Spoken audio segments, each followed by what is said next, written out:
E aí pessoal que acompanha aqui o canal do Estação Nerd, mais uma vez bem-vindos aqui a esse quadro só sobre cinema que eu estou trazendo para vocês. E antes da gente chegar nessa data muito específica, muito importante para o cinema nacional, eu vou pedir para você que ainda não é inscrito no canal, não se esqueça de chegar aqui embaixo, se inscrever, ativar o sininho das notificações para ser notificado quando eu postar vídeos novos e também não se esqueça, claro, de curtir o vídeo, porque isso ajuda muito o YouTube a recomendar o canal para outras pessoas. Vamos começar!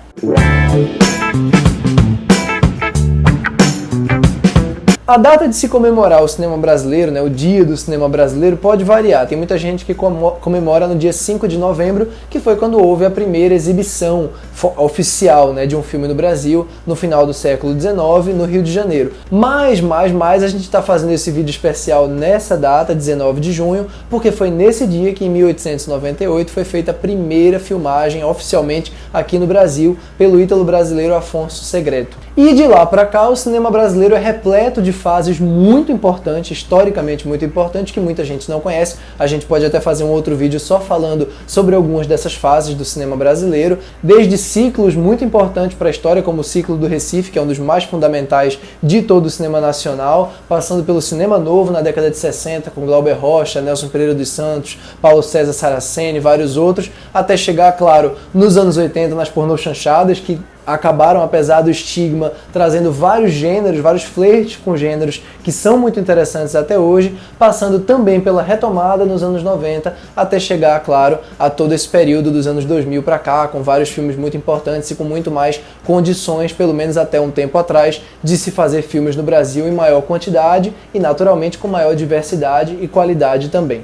Mas hoje a minha intenção aqui não é trazer necessariamente dados históricos, não é falar sobre movimentos específicos, e sim dar recomendações, dar dicas de filmes brasileiros disponíveis aí no streaming fácil, que eu acho que todo mundo deveria conhecer, quem não conhece ainda deveria conhecer, porque não só eles fazem parte da história do cinema da gente, como eles demonstram a versatilidade absoluta que o nosso cinema tem e que, infelizmente, nem todo mundo sabe disso. Então vamos lá, no Globoplay, que inclusive tem um catálogo sensacional de clássicos brasileiros, vou logo com um dos maiores marcos da história do nosso cinema, que é O Deus e o Diabo na Terra do Sol, dirigido pelo Glauber Rocha, de 1964, que é provavelmente o trabalho mais icônico, mais conhecido e mais celebrado também do cinema novo, que é o maior movimento da história do cinema nacional. O Deus e o Diabo, ele trata de um vaqueiro, que se revolta contra a exploração de um capitão lá, de um coronel, ele mata o sujeito, então ele e a Rosa, a mulher dele, fogem para dentro do sertão, onde começam a ser seguidores de um sujeito lá que é um Beato Sebastião. Para quem não está tão acostumado, tão familiarizado com a linguagem do cinema novo, que é uma linguagem que bebe na fonte desde o neorrealismo italiano, passando pela Nouvelle Vague francesa, enfim, ela é uma linguagem muito específica e revolucionária, pode ser um pouco estranho você entrar de vez no filme. Eu acho que você precisa de um tempo para absorver, de paciência também, para compreender totalmente por que aquela estética que o Glauber Rocha genialmente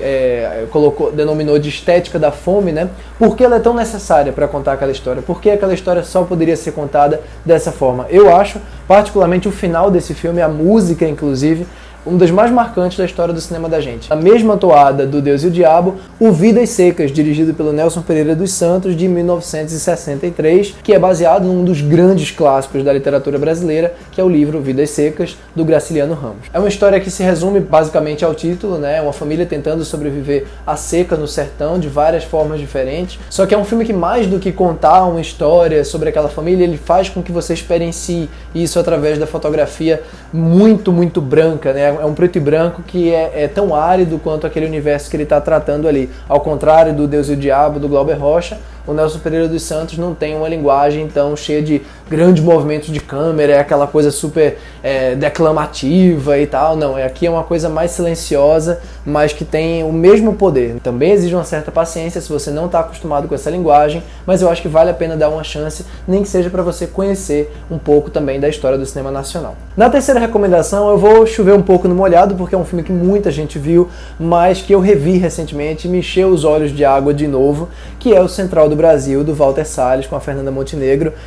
Olha, eu sei que todo mundo vai lembrar, a Fernanda Montenegro não ganhou o Oscar por esse filme, parará, que absurdo, a Gwyneth Paltrow ganhou. De fato, que absurdo, mas mais absurdo ainda foi A Vida é Bela ter ganho filme estrangeiro e o Central do Brasil não ter ganho nessa categoria, e ele ganhou em várias outras categorias, inclusive no Globo de Ouro de filme estrangeiro, né? É um grande filme em vários sentidos, sobre essa mulher chamada Dora, que escreve cartas ali na estação de trem, né? Escreve cartas para pessoas analfabetas, e o destino dela acaba se cruzando com o de um menino que acaba de perder a mãe, e ela tem que levar ele de volta para a terra dele, né? É uma história...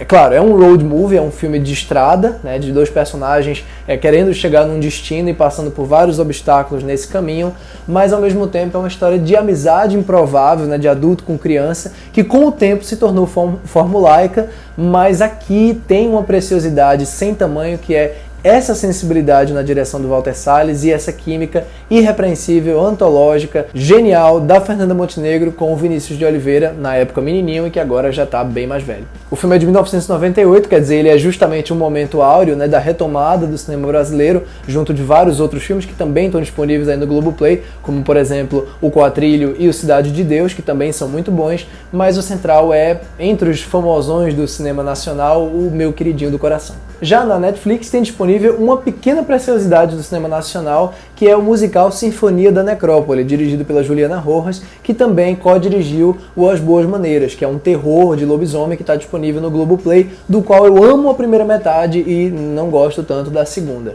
Só por isso que eu não estou recomendando ele aqui, mas fica a dica também, porque a primeira metade é fabulosa. Mas o Sinfonia da Necrópole é muito redondinho. É um musical que mistura, claro, elementos de horror, né, porque ele se passa inteiramente num cemitério, ele acompanha o dia de um cara que vai trabalhar, vai começar a trabalhar no cemitério, um cara super tímido chamado Deodato. E entre outras coisas que chamam a atenção no Sinfonia da Necrópole, tem pra mim uma ingenuidade que é muito especial. Ele não tem vergonha de ser um filme musical, ele abraça várias convenções do gênero, né, com vários números muito bem coreografados, bem cantados, né, com uma certa leveza, é leveza mesmo, apesar dele se passar no cemitério, ele é muito leve, ele tem